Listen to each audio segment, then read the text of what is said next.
వ్యాసుడు అంటాడు. వ్యాసుడంటే నారాయణుడు అన్నట్టే. కాలోహి బలవాన్ కర్త సతతం సుఖదుఃఖయోహో నరాణాం పరతంత్రాణం పుణ్యపాపానుయోగత. మీకు కాలం అంటే ఎలా ఉంటుందంటే ఎంత విచిత్రంగా ఉంటుందో తెలుసా అండి? మా దొరగారికి నేనంటే ఎనలేని ప్రేమ.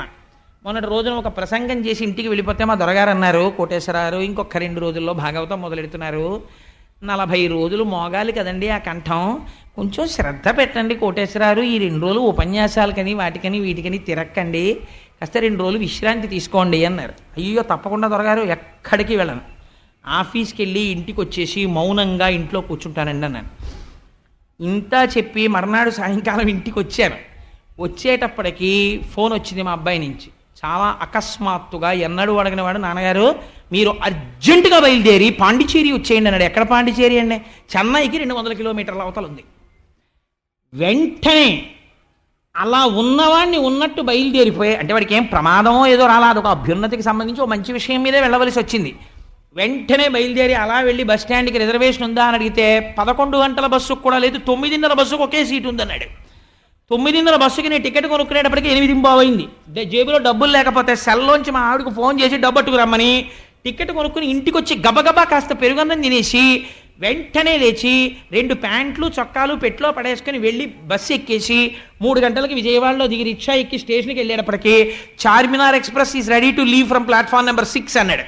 కప్పు కాఫీ లేకుండా టికెట్ కొనుక్కొని అడ్డంగా ట్రాక్కి పరిగెత్తి రైలు ఎక్కితే 12:30కో 1 గంటకో వెళ్ళింది. జనరల్ కంపార్ట్మెంట్ జనంతో నిండిపోయి చలిగాలికి కిటికీలు వేసేస్తే 100 మంది ఎక్కే బోగీలో 500 మంది ఎక్కితే 350 మంది చలి నుంచి రక్షించుకోవడానికి బీడీలు కాలిస్తే 350 మంది విడిచిపెట్టిన ఎంగిలి పొగ 6 గంటలు పీలుస్తూ వెళ్ళి చెన్నైలో దిగి వెంటనే అక్కడి నుంచి 200 కిలోమీటర్లు మళ్ళీ ప్రయాణం చేసి పాండిచ్చేరి వెళ్ళి 20 నిమిషాలు వెళ్ళిన పని ఒక ఆయనతో మాట్లాడవలసింది మాట్లాడి మరునాడు తెల్లవారుజామున 4 గంటలకు బయలుదేరి మళ్ళీ బస్సు ఎక్కి చెన్నై వచ్చి ట్రైన్ టైం అయిపోతుంది, ట్రైన్లన్నీ వెళ్ళిపోయాయని మళ్ళీ ఇంకో బస్సు ఎక్కి నెల్లూరు వచ్చి సాయంకాలం పినాకిని ఎక్కి బెట్రకుంట దగ్గర ట్రాక్ రిపేర్ అని 12:20కి విజయవాడలో దిగి గోదావరి జనరల్ కంపార్ట్మెంట్ ఎక్కడానికి కాలు పెట్టడానికి చోట్లేక స్లీపర్ నేను ఎక్కితే నా వెనక 50 మంది ఎక్కితే 50 మందిని ఎవడ ఎక్కించమని నిన్ను దీపమ్మని ఆయన ఏలూరులో దింపేస్తే 2 గంటలు దోమలు శరీరాన్ని పీకు తినేస్తే 4ంటికి గౌతమి జనరల్ కంపార్ట్మెంట్ ఒంటికాలు మీద నిలబడి 7:15కి కాకినాడలో దిగి ఇంటికి వెళ్ళి మా దొరగారిని చూసి, దొరగారు 2 రోజులు విశ్రాంతి తీసుకోమంటే పూట అన్నం లేకుండా తిరిగారండి, నిద్ర లేకుండా. మీరేమంటారు అప్పుడు? మీ చేతిలో ఉందా?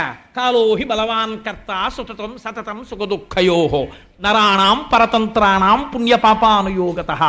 నాకు ఈ శ్లోకం గుర్తొచ్చి భీష్మ స్తుతి జ్ఞాపకానికి వచ్చింది.